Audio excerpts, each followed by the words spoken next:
Buenas tardes, compañeros. Mi nombre es Anet Fávila y en base a lo que he aprendido en esta semana es lo que hablaré. Comenzaré por la simbología eléctrica. Bueno, en electricidad necesitamos el diagrama de un circuito para lograrlo. Necesitamos auxiliarnos de los símbolos usados en electricidad para el diseño de estos. Los símbolos eléctricos tienen gran importancia puesto que son como en el abecedario del técnico y permite que se puedan prescindir de largas indicaciones escritas. Algunos símbolos eléctricos son: después de ver la simbología eléctrica, hablemos de la corriente eléctrica, que lo que conocemos como corriente no es otra cosa que la circulación de cargas o electrones a través de un circuito eléctrico cerrado, que se mueven siempre del polo negativo al polo positivo de la fuente de suministro de fuerza electromotriz. Para que una corriente eléctrica circule por un circuito es necesario que disponga de tres factores fundamentales. 1. Una fuente de fuerza electromotriz. 2. Un camino que permite a los electrones fluir ininterrumpidamente desde el polo negativo de la fuente de suministro de energía eléctrica hasta el polo positivo de la corriente eléctrica. Y 3. Una carga o consumidor conectado al circuito que ofrezca resistencia al paso de la corriente eléctrica.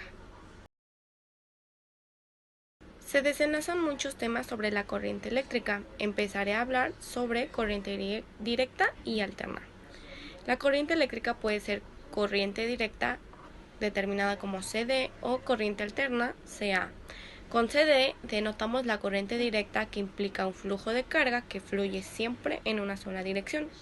Una batería produce corriente directa en un circuito porque sus bornes tienen siempre el mismo signo de carga.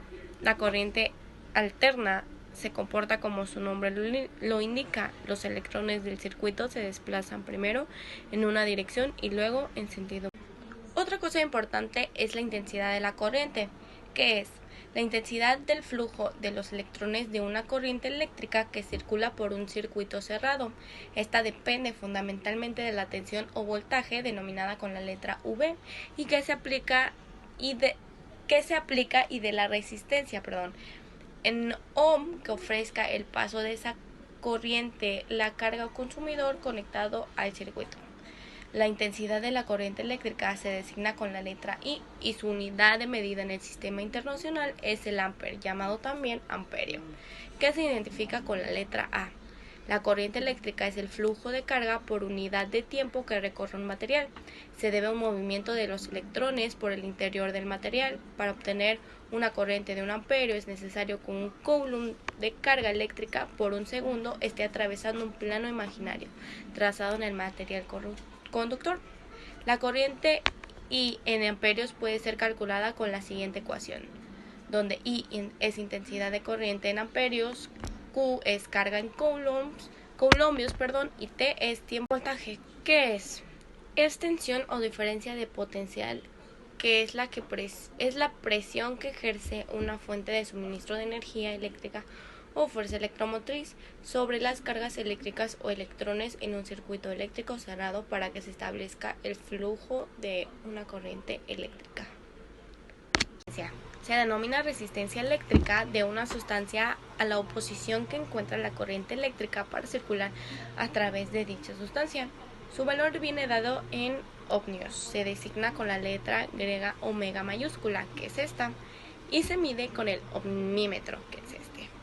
La resistencia de un conductor depende de la longitud del mismo, de su sección, del tipo de material y de la temperatura.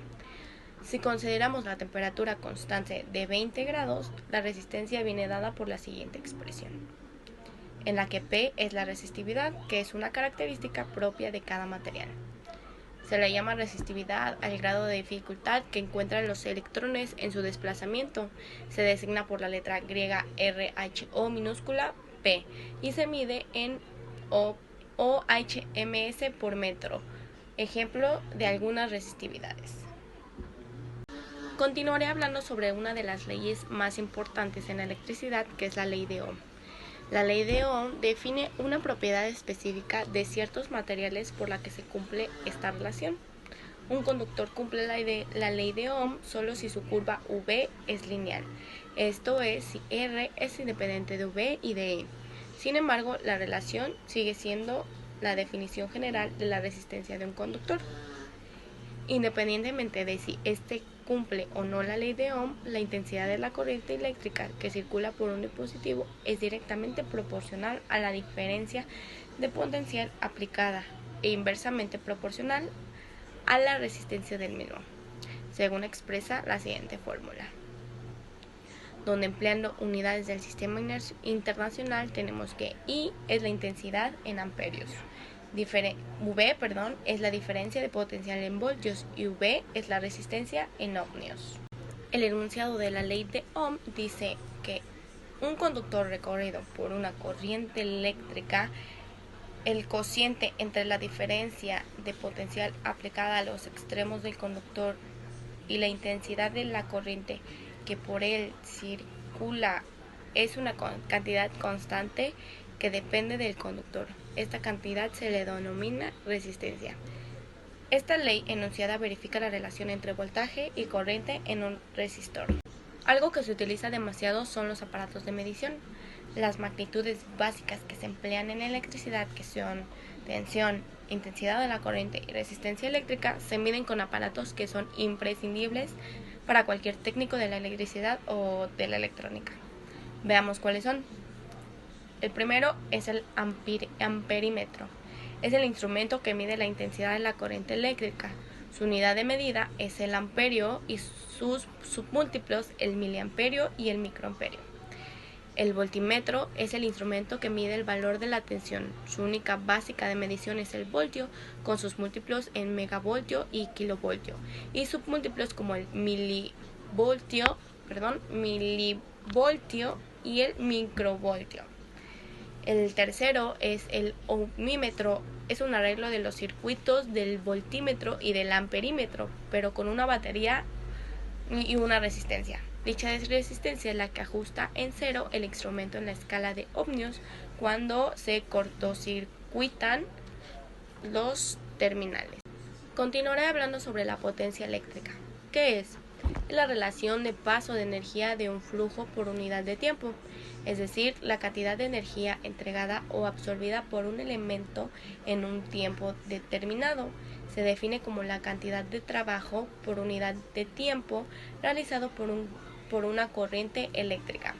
Su fórmula es donde I es el valor instantáneo de la corriente y V es el valor instantáneo del voltaje. Si I se expresa en amperios y V en voltios, P estará expresada en watts. Igual definición se aplica cuando se consideran valores promedio para I, V y P. Por último, hablaré de las leyes de Kirchhoff. ¿Qué son? Las leyes de Kirchhoff fueron formuladas por Gustavo Robert Kirchhoff en 1845, mientras él aún era un estudiante. Estas son las leyes de los nodos o ley de corrientes y la ley de las mallas o ley de tensiones, como él las nombró.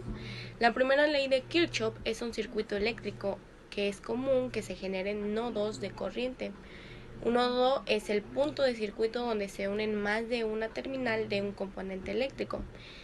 Si lo desea, pronuncie nodo y piense en nudo porque es precisamente la realidad, dos o más componentes que se unen anudados entre sí, en realidad soldados entre sí. Él dice que en todo nodo la suma algebraica de corrientes debe ser cero. La segunda ley, cuando un circuito posee más de una batería y varios resistores de carga, ya no resultan tan claro como se establecen las corrientes por el mismo. En este caso es de aplicación la segunda ley de Kirchhoff que nos permite resolver el circuito con una gran claridad. En toda malla la suma algebraica de las diferencias de potencial eléctrico debe ser cero.